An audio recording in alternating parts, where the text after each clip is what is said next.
Hello everyone, welcome back to my channel. This is advocate Hina Mushtaq Ahmad. I know जो मेरा आज का वीडियो है वो बहुत लेट हो गया क्योंकि बहुत टाइम हो गया था। मेरे फैमिली फंक्शंस थे जिसमें मैं बिजी थी, इस वजह से मैंने वीडियो नहीं डाल पाई। जो आज का मेरा वीडियो है वो पार्ट 2 है, जिसके अंदर मैं आपको बताऊंगी कि क्रिमिनल ट्रायल प्रोसीजर क्या रहता है, क्या क्या स्टेजेस आते हैं और कैसा रन करना है। जो मेरा प्रीवियस वीडियो था वो पार्ट 1 था, जिसके अंदर मैंने आपको बेल और बेल का प्रोसीजर बताया था, जो स्टेजेस बताए थे जो फॉलो होता है कोर्ट में। पहले मैं जो बेसिक पॉइंट्स है वो क्लियर आउट कर देती हूँ, कुछ बेसिक नॉलेज दे देती हूँ। पब्लिक प्रोसिक्यूटर जिसको बोलते हैं पीपी। पब्लिक प्रोसिक्यूटर कौन होता है? जो एक सरकारी वकील रहता है जो रिप्रेजेंट करता है स्टेट को, कंप्लेनेंट को और विक्टिम को। इसको बोलते हैं पब्लिक प्रोसिक्यूटर, जो रन करता है पूरा मैटर स्टेट के बिहाफ में, कंप्लेनेंट के बिहाफ में और विक्टिम के बिहाफ में। और जो जब भी क्रिमिनल मैटर्स रहते हैं, जैसे एक्यूज रहता है, उसके अगेंस्ट वर्सेस स्टेट ही आता है। बिकॉज जब एक ऑफेंस होता है तो वो अगेंस्ट स्टेट होता है, क्योंकि एक ऑफेंस की वजह से पूरा स्टेट इफेक्ट होता है, सराउंडिंग्स इफेक्ट होते हैं, सराउंडिंग में जितने लोग रहते हैं वो इफेक्ट होता है, इंडिविजुअल इफेक्ट होता है, बट सराउंडिंग्स भी इफेक्ट होते हैं, जिसकी वजह से सब लोग को डर खौफ पैदा होता है। इस वजह से जब भी क्रिमिनल मैटर रहता है वो अगेंस्ट स्टेट ही रहता है। ठीक है, अभी हम लोग स्टार्ट करते हैं। चार्जशीट फाइल हो गई। अभी अपना जो मैटर है वो जो स्टार्ट होता है वो पीपी स्टार्ट करते हैं, जिसको बोलते हैं case opening. Means PP public prosecutor जज को पूरा जानकारी देंगे कि मैटर क्या है, क्या क्या ऑफेंस है, कितने विटनेसेस आए हैं, कौन कौन से इंपॉर्टेंट विटनेस है, मैरिज पे जिसको उठाया जाता है। और पीपी और जो एक्यूज के जो एडवोकेट रहते हैं वो दोनों जन डिस्कस करते हैं, और जो पीपी रहते हैं उनको शेड्यूलाइज करते हैं कि कौन कौन से विटनेस कौन कौन से सीक्वेंस में आएंगे। अभी स्टार्ट होते हैं पब्लिक प्रोसिक्यूटर। तो चलो ठीक है, स्टेट अपॉइंट करते हैं, जिसके अंदर आपको कुछ भी पैसे वगैरह कुछ भी पे नहीं करना पड़ता है। वो पूरा जो पब्लिक प्रोसिक्यूटर रहते हैं वो स्टेट ही अपॉइंट करते हैं, उसका एक्सपेंस भी स्टेट ही देखते हैं। बट इन केस अगर विक्टिम को ऐसा लगता है कि नहीं, मुझे एक इंडिविजुअल अपना एडवोकेट चाहिए, क्योंकि पब्लिक प्रोसिक्यूटर दिन में 100 मैटर्स देखते हैं। तो अगर विक्टिम को ऐसा लगता है कोई एक अपना एडवोकेट चाहिए उनको, जो उनके बारे में 24/7 उनको अवेलेबल हो, जो उनको मैटर के बारे रिगार्डिंग इंफॉर्मेशन दे, तो विक्टिम और कंप्लेनेंट अपना एक इंडिविजुअल एडवोकेट अपॉइंट कर सकते हैं, जिससे बेस पे वो इंडिविजुअल एडवोकेट को क्या करना है, उसको कोर्ट में एक एप्लीकेशन करना है जिसको इंटरवीन एप्लीकेशन बोलते हैं, और जो इसके अंदर उसके प्रेयर्स रहते हैं कि please allow the complainant to appoint his or her individual advocate and allow the complainant or victim to assist the public prosecutor. तो उसके बाद में कैसा रहता है, उसके बाद में इंटरवीन एप्लीकेशन अलाउड हो जाता है। तो in that situation complainant victim के 2 एडवोकेट हो जाते हैं, एक पब्लिक प्रोसिक्यूटर रहते हैं और एक इंडिविजुअल एडवोकेट रहते हैं। ठीक है, अभी केस ओपनिंग भी हो गया। अभी सारा चीजें कोर्ट में आ चुकी है, चार्जशीट फाइल हो गई, सारे सबके विटनेसेस के स्टेटमेंट्स आ गए, कौन कौन आए विटनेसेस, सब कुछ आ चुका है कोर्ट में। उसके बाद में क्या करना है, अगर एक्यूज को ऐसा लगता है कि नहीं भाई, जो सारा विटनेसेस, जो सारे आई विटनेसेस स्टेटमेंट है, जो मेरे अगेंस्ट जो प्रूफ जमा किए हैं वो सफिशिएंट नहीं है मेरे गिल्ट साबित करने के लिए, तो in that situation accused can file a discharge application before the court, जिसके अंदर उसका प्रेयर रहता है। वो सारे जो चार्जशीट में सारे पॉइंट्स आए हैं, जो विटनेसेस है, सबको मैरिट्स पे लेता है, और जो उसके पास में प्रूफ है वो सारा लगा करके ही और she can go for discharge application. अगर जज को ऐसा लगता है, वो सारा डिस्चार्ज एप्लीकेशन सुनने के बाद में जब डिस्चार्ज एप्लीकेशन फाइल होता है, तो एक्यूज के एडवोकेट ने डिस्चार्ज एप्लीकेशन फाइल कर दिया, उसके बाद में पीपी का से आता है, जहाँ पे पीपी अपना पॉइंट रखते हैं कि हाँ भाई इसका ये पॉइंट है, मेरा ये डिफेंस है। और दोनों जन को सुनने के बाद में अगर जज को ऐसा लगता है सफिशिएंट प्रूफ है कि हाँ भाई एक्यूज का गिल्ट प्रूफ नहीं हो रहा है, तो फिर एक्यूज को डिस्चार्ज कर दिया जाता है वो केस से। कोर्ट्स रहते हैं, जो जजेस रहते हैं, उनके पास में एक्चुअली डिस्क्रिशनरी पावर भी रहता है कि अगर उन लोगों को चार्जशीट फाइल होने के बाद में अगर जजेस को भी ऐसा इंडिविजुअली लगता है कि नहीं, हाँ भाई सफिशिएंट प्रूफ नहीं है एक्यूज के अगेंस्ट, और जो विटनेसेस है वो भी सफिशिएंट नहीं है, तो जो डिस्चार्ज रहता है वो जज individually as per the discretionary power they can discharge the accused on marriage basis. So let's start our main topic. कैसा रहता है, अभी सब कुछ हो गया, डिस्चार्ज का भी टॉपिक मैंने आपको पूरे अच्छे से बता दिया। अब फ्रेमिंग ऑफ चार्ज रहता है। फ्रेमिंग ऑफ चार्ज में कैसा रहता है कि जज एक्यूज से पूछते हैं कि आपके अगेंस्ट ये ऑफेंस रजिस्टर हुआ है, आपके अगेंस्ट ये चार्जशीट दाखिल हुई है, तो आपको क्या करना है। आप मानते हो कि आपने ये गुनाह किया है या आपको ट्रायल चलाना है, आपको विटनेस को एग्जामिन करना है, पूरा मैटर चलाना है। तो अगर उस टाइम पे एक्यूज बोलता है नहीं मैं मानता हूँ मैंने ये गुनाह किया है, तो उस टाइम पे उसको कन्विक्शन हो जाता है, मतलब उसको सजा मिल जाती है कि आपको ये इतने पीरियड की सजा दी जाती है। हाँ, उस टाइम पे भी रियायत मिलती है क्योंकि एक्यूज ने खुद का गुनाह खुद से कबूल कर लिया, तो उस टाइम पे थोड़ा लीनियंसी दिखाई जाती है जज के द्वारा भी कि हाँ भाई तुमने अपना गुनाह खुद से कबूल किया है, तो आपको थोड़ा लीनियंसी मिलेगी। और अगर एक्यूज बोलते हैं कि नहीं मैंने ये गुनाह नहीं किया है, मुझे ट्रायल चलाना है, तो फिर चार्ज फ्रेम होता है और फिर ट्रायल स्टार्ट होता है। List of list of witness बनाया जाता है, सॉरी हाँ डॉक्यूमेंट नहीं है, लिस्ट ऑफ विटनेस बनाया जाता है। Public prosecutor for an example, एक मैटर में 30 विटनेसेस है, तो उसके अंदर से जो इम्पोर्टेंट विटनेस है वो पब्लिक प्रोसिक्यूटर और जज देखते हैं, और उसके बाद में लिस्ट ऑफ विटनेस बनाया जाता है कि ये इम्पोर्टेंट विटनेस है। फॉर एन एग्जांपल 8 है, 10 है, और उन लोगों की स्पेसिफिक डेट फिक्स की जाती है। जैसे कोर्ट को टाइम रहता है वैसे डेट फिक्स की जाती है, जब पर्टिकुलर डेट में ये विटनेस आएगा, पर्टिकुलर डेट में ये विटनेस आएगा। उसके बाद में विटनेसेस को समन इशू होता है। अब ये क्वेश्चन आता है कि समन क्या होता है। समन एक टाइप ऑफ नोटिस ही रहता है जिसके अंदर कोर्ट के द्वारा इशू किया जाता है, जिसके अंदर सारा डिटेल रहता है, केस के बारे में जानकारी रहती है, केस नंबर लिखा हुआ रहता है, क्या ऑफेंस है वो लिखा हुआ रहता है, और ये लिखा हुआ रहता है कि आप उस मैटर में विटनेस हो, गवाह हो, तो आपको ये पर्टिकुलर तारीख में आना है। उस तारीख में अगर विटनेस आ जाते हैं तो मैटर स्टार्ट हो जाता है। अगर नहीं आते हैं विटनेस तो ऐसा रहता है कि एक तारीख लीनियंसी के कोर्ट थोड़ा उन लोगों को टाइम देता है कि ठीक है क्योंकि वो कोर्ट के विटनेस है, तो एक डेट दी जाती है।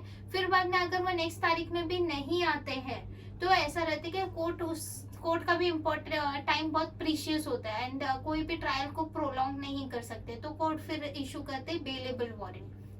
बेलेबल वारंट ये रहता है जिसके अंदर बेल इजीली हो जाती है क्योंकि कोर्ट के विटनेस है उन लोग, तो उन लोगों को ज्यादा हार्शनेस नहीं दिखाई जाती है और उन लोग इजीली कोर्ट से बेल ले सकते हैं और आकर के अपियर कर सकते हैं। बट अगर बेलेबल वारंट होने के बावजूद, बेलेबल वारंट इशू होने के बावजूद भी अगर विटनेस नहीं आते हैं तो उस टाइम पे कोर्ट इशू करते हैं नॉन बेलेबल वारंट, जहाँ पे जब बेल लेंगे तो उन लोगों के ऊपर हो सकता है फाइन इम्पोज हो या तो हो सकता है नहीं भी हो, but most of the time अगर नॉन बेलेबल वारंट है तो फाइन इम्पोज होता है कोर्ट के द्वारा। अभी ये क्वेश्चन आता है कि मतलब बीइंग अ विटनेस भी इतना सब कुछ क्यों होता है, वारंट इशू होता है, बेल लेनी पड़ती है, क्योंकि कैसा रहता है कोर्ट के अभी अगर हम लोग को नेट पे जाकर के सर्च करें कि कितने मैटर्स कोर्ट में पेंडिंग है तो लाखों करोड़ों मैटर्स रहते हैं और जजेस भी कम है, जो क्वांटिटी है जज की वो कम है। तो ऐसा है कि जजेस को एक दिन में हो सकता है 200 मैटर देखने हो, 300 मैटर देखने हो, तो एक मैटर के लिए टाइम प्रोलॉन्ग नहीं कर सकते, टाइम वेस्ट नहीं कर सकते, इसलिए टाइम को कम करने के लिए और कोर्ट का टाइम बचाने के लिए ये सारा प्रोसीजर अडॉप्ट होता है कि विटनेस जल्द से जल्द आए, जल्द से जल्द मैटर रन हो, जल्द से जल्द जजमेंट पास हो। अगर ऐसा रहता है कि विटनेस को डर है ये मैटर में, जैसे 302 का मैटर है या कोई बॉम्ब ब्लास्ट का मैटर है, अगर विटनेस को ये डर है कि नहीं हाँ भाई मैं इस मैटर में जाके गवाही नहीं दे सकता हूँ, तो उस सिचुएशन में बिना डरे वो विटनेस अपने पीपी के द्वारा या इंडिविजुअल एडवोकेट के द्वारा या खुद से ही एक एप्लीकेशन या एक नोटिस या एक कंप्लेन लिख करके जज को सबमिट कर सकते हैं और पुलिस प्रोटेक्शन मांग सकते हैं। बिकॉज आप बीइंग अ विटनेस आप कोर्ट को असिस्ट कर रहे हो, you are a guest to the court, because आप विटनेस हो, आप कोर्ट में आकर के गवाही दे रहे हो, आप असिस्ट कर रहे हो कोर्ट को ताकि जजमेंट अच्छे से पास हो, सही जजमेंट पास हो। तो उस टाइम पे आपको पूरा कोर्ट और स्टेट पूरा आपको असिस्ट करेगा, आपको पूरा प्रोटेक्शन दिया जाता है। अभी कैसे मैटर स्टार्ट हो चुका है, तो कैसे अगर एक्यूज जेल में है तो वो जेल अथॉरिटीज की रिस्पॉन्सिबिलिटी है कि पर्टिकुलर डेट में उसको कोर्ट के सामने लेकर के, बट अगर कोर्ट में जेल में एक्यूज नहीं है और बेल पे है तो फिर ऐसा है कि एक्यूज को कंपल्सरली हर डेट पे आना है। इफ इन केस अगर कोई सी तारीख में एक्यूज नहीं आ सकता है तो उसे अपने एडवोकेट को इन्फॉर्म करना चाहिए कि हाँ मैं ये पर्टिकुलर तारीख में नहीं आ पाऊंगा, आप हैंडल कर लेना। तो उस सिचुएशन में एडवोकेट क्या करते हैं कि एप्लीकेशन करते हैं। एप्लीकेशन का नाम होता है एग्जाम्शन एप्लीकेशन, जो एक्यूज के एडवोकेट कोर्ट में फाइल करते हैं और प्रेयर करते हैं कि एक्यूज को आज नहीं आने के लिए छूट दी जाए, क्योंकि आज पर्टिकुलर रीजंस की वजह से एक्यूज नहीं आ सकता, तो वो अलाउड हो जाता है। और एक्यूज के बिहाफ में एडवोकेट का आना कंपलसरी रहता है। इफ इन केस अगर एक्यूज भी नहीं आया, एडवोकेट भी नहीं आए, तो ऑटोमेटिकली वारंट इशू हो जाता है एक्यूज के अगेंस्ट। फिर उसे अपील लेना पड़ेगा, कैंसिलेशन ऑफ वारंट के लिए एप्लीकेशन करना पड़ेगा, फिर फाइन इम्पोज होता है। कभी कभी अगर जेन्युइन रीजन रहता है तो फाइन इम्पोज नहीं होता है। फिर सेकंड रहता है अभी मैटर स्टार्ट हो चुका है, तो फर्स्ट क्या होता है? फर्स्ट जब मैटर स्टार्ट होता है, विटनेस आते हैं, तो फर्स्ट होता है एग्जामिनेशन इन चीफ, जो रिकॉर्ड किया जाता है। पीपी रिकॉर्ड करते हैं, पीपी क्वेश्चन करते हैं विटनेस से, एंड जज रिकॉर्ड करते हैं। मतलब मेन स्टार्ट होता है, पीपी ही स्टार्ट करते हैं, एविडेंस भी by taking examination in chief. Examination in chief में क्या रहता है? एग्जामिनेशन इन चीफ में पूरा फैक्ट्स ऑफ द मैटर ही रहता है कि क्या हुआ था पर्टिकुलर तारीख को, कैसे हुआ था, क्या क्या आपने देखा था, वगैरह वगैरह। फिर उसके बाद में होता है क्रॉस एग्जामिनेशन, जो क्रॉस एग्जामिनेशन किया जाता है एक्यूज के एडवोकेट। एक्यूज के एडवोकेट जो क्रॉस एग्जामिनेशन करते हैं, उसके अंदर जो एग्जामिनेशन इन चीफ रहता है, उसके अंदर खाली जो एफआईआर में कंटेंट है वो सारी चीजें आती है। जो एफआईआर में लिखा हुआ है वही कंटेंट एग्जामिनेशन इन चीफ में आता है, जो जज पूछते हैं और पब्लिक प्रोसिक्यूटर विटनेस से पूछते हैं। बट क्रॉस एग्जामिनेशन जो रहता है वो बियॉन्ड रहता है, बहुत वास्ट रहता है, उसके अंदर कोई भी लिमिट नहीं रह सकती है। जैसे जो चीजें एफआईआर में नहीं भी दी गई है वो भी पूछ सकते हैं एक्यूज के advocate, to bring the true fact before this honourable court, ताकि कोर्ट के सामने हकीकत ला सके। इसलिए उसके लिए कोई लिमिटेशन नहीं है।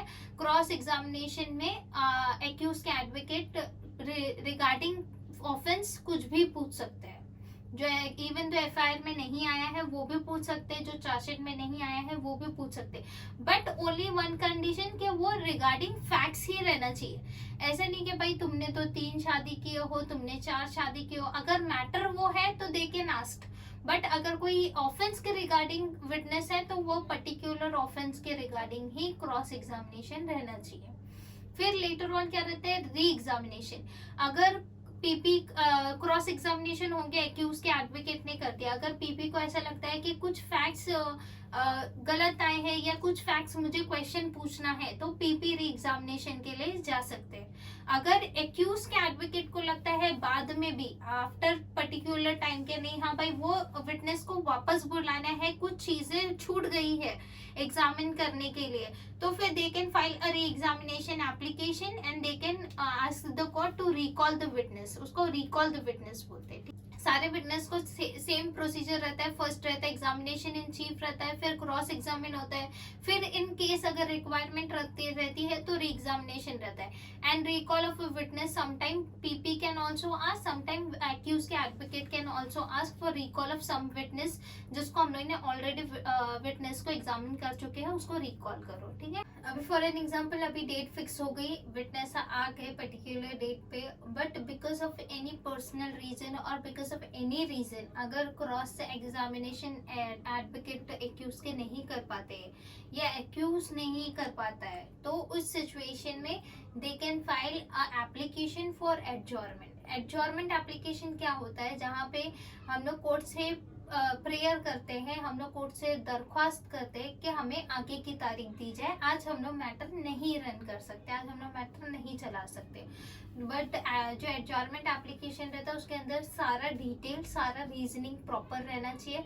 अगर जज को ऐसा लगता है कि जो रीजन मेंशन किया है वो जेन्युइन है, तो दे कैन जज can give a particular future fixed date, उसको वो एप्लीकेशन अलाउड हो जाता है और आगे की तारीख मिल जाती है। बट अगर जज को ऐसा लगता है कि अभी एडवोकेट आ गए हैं, इतना दूर से आए हैं, फॉर एन एग्जांपल कितने बार कैसा रहता है कि जो विटनेस रहते हैं वो पुणे से आते हैं, कोई विटनेस कहीं और से आता है, तो अब इसका आना जाना, ट्रैवलिंग, उसका टाइम वगैरह वगैरह सब वेस्ट हो गया है, कोर्ट का भी टाइम वेस्ट हुआ है। तो इन दैट सिचुएशन, अगर उस सिचुएशन में अगर एक्यूज के एडवोकेट एडजॉर्नमेंट एप्लीकेशन डालते हैं तो जज वो अलाउ तो करते हैं, बिकॉज एडजॉर्नमेंट एप्लीकेशन 80% अलाउड होता है। 20% में जब ऐसे जज को ऐसा लगता है कि नहीं, रीजनिंग प्रॉपर नहीं है, या बार बार एडवोकेट एक्यूज के एडवोकेट बार बार एडजॉर्नमेंट एप्लीकेशन करते, तो फिर डिसअलाउड रिजेक्ट हो जाता है। बट अगर ऐसा है कि रीजनिंग प्रॉपर है एंड 1 और 2 टाइम एडजॉर्नमेंट एप्लीकेशन दिया गया है विटनेस के आने के बाद में, तो अलाउड किया जाता है, बट बाय इम्पोजिंग फाइन। अब फाइन क्या रहता है, फाइन इम्पोज किया जाता है। जैसे अभी पुणे से कोई विटनेस आ रहे, तो फॉर एन एग्जांपल 5000 इम्पोज करते हैं, कभी 500 इम्पोज करते हैं, और वो फाइन क्या करते हैं, विटनेस को दिया जाता है एज अ ट्रैवलिंग एक्सपेंस, क्योंकि वो कोर्ट में आए इतनी दूर से, उनका टाइम भी वेस्ट हुआ। बट अभी पर्टिकुलर रीजन की वजह से एक्यूज नहीं कर पा रहे हैं क्रॉस एग्जामिनेशन, एक्यूज के एडवोकेट, तो उनको फाइन दिया जाता है वो विटनेस को। अभी for an example evidence start हो चुका है कोर्ट में, ठीक है, और विटनेस भी आ गए पर्टिकुलर डेट में, but because of some personal reason और ड्यू टू इनकन्वीनियंट सर्कमस्टांसेस, अगर एडवोकेट टाइम पे नहीं पहुंच पाते हैं और वहां पे विटनेस आ भी गए, ये चीफ हो भी गया, बट क्रॉस एग्जामिनेशन नहीं हो पाया और जज ने फाइन इम्पोज कर दिया है, जैसे फॉर एन एग्जाम्पल 10,000 का फाइन कर दिया है या 15,000 का फाइन कर दिया है, जो बहुत ही लमसम अमाउंट है, जो एक्यूज भी अगर गरीब फैमिली से पे नहीं कर सकता, एडवोकेट के लिए भी 10,000 20,000 is not less amount to pay. तो उस सिचुएशन में कैसा रहता है कि जो एडवोकेट है वो एप्लीकेशन कर सकते हैं। फॉर एन एग्जांपल, अगर लेडी एडवोकेट है और वो प्रेग्नेंट है, अभी साउथ बॉम्बे में रहते हैं, अब उनका मैटर है वसई में, तो वो टाइम पीरियड रहता है ट्रैवलिंग का, अगर because of some inconvenient circumstance अगर वो टाइम पे नहीं पहुंच पाती और वहां पे विटनेसेस आकर के चले गए और फाइन भी इम्पोज हो गया 10,000 रुपए, तो इन दैट सिचुएशन जो एडवोकेट है वो एप्लीकेशन कर सकते हैं कि हाँ, पर्टिकुलर रीजंस की वजह से मैं टाइम पे नहीं आ पाई हूँ, बट मैं आज आई हूँ, थोड़ा लेट हो गया या कोई भी रीजन की वजह से, तो उस टाइम पे जजेस लोग थोड़ी लीनियंसी दिखाते हैं, डोंट वरी, क्योंकि अगर जेन्युइन रीजन रहता है तो जजेस लोग फाइन हो सकता है पूरा फाइन खत्म कर दे, या हो सकता है कि लेस अमाउंट कर दे फाइन का, ठीक है, जो रीजनेबल रहेगा। उसके बाद में एक्यूज का स्टेटमेंट रिकॉर्ड होता है, जहाँ पे एक्यूज का डिफेंस पूछा जाता है कि हाँ भाई, with regard to this offence तुम्हारा क्या बोलना है।